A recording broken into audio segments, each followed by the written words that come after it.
Well, moving on to a horrific incident that happened in Nottingham. Now, the UK police are seeking a motive for these Nottingham murders. The British police have now focused investigations into these murders on a search for the motive into the stabbing and van attack. These horrific incidents left 3 people dead and 3 people injured. Well, yesterday at around 4 a.m. local time, 2 19-year-old university students were found dead on a road in the centre of the city. Just 2 miles away, another 50-year-old man was also found dead with knife wounds. Well, police find common threads between these 2 incidents. According to police, the attacker then hit 3 people from a van, and white van is believed to be one of the 50-year-old victims. Well, the police arrested a 31-year-old man while adding that they are investigating the link between the 2 incidents.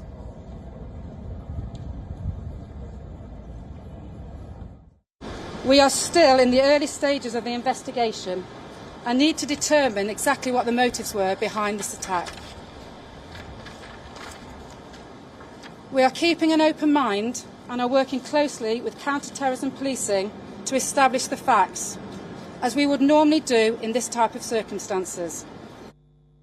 Well, the incident has shocked the city and the student community. Nottingham is home to 2 universities with more than 50,000 students. The Times reported the 2 teens were attacked when they were returning from a post-exam party. According to reports by British media, one victim, Grace Kumar, has even played hockey for England's under-18 team. Well, for more, our UK correspondent Alex Isaac has been watching this story. I know the details of these 2 young victims, the 19-year-olds, have now been released. What more do we know about this incident, Alex? Well, the police are still gathering information regarding the timings of all of these incidents. Now, you mentioned those 2 students there, 19-year-old Grace Kumar and Barnaby Webber, who were stabbed on Ilkeston Road. Now, that is close to one of Nottingham University's campuses, student campuses. And what we do know is that yesterday police also swooped into a property quite close to where those 2 were found. And they have been taking out a lot of property and stuff from that apartment itself. So we don't quite know exactly how that's related to this 31-year-old that has been arrested and is still in custody. We also understand that this person that has been arrested could well have mental health problems. But from the timelines that we're still expected to hear from, the 50-year-old man who was found in Magdala Road, that is about north of the city centre by about 10 minutes drive.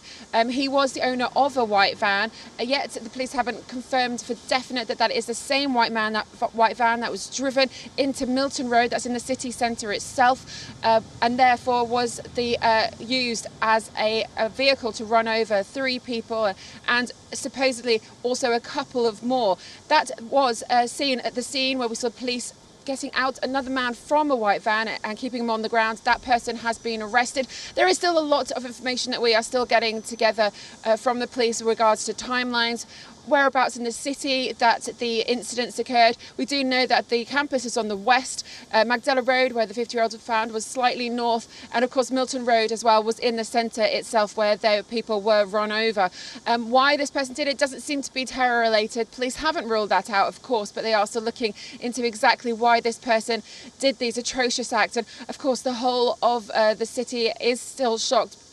Prime Minister Rishi Sunak and opposition leader Keir Starmer have both come out expressing their sympathies, but thanking the police and paramedics as well for doing their jobs and quickly trying to end this reign of terror that went through the city yesterday morning. Alex Isaac, thank you so much indeed for keeping us up to date on what is a horrific incident that happened in Nottingham in the early hours of yesterday.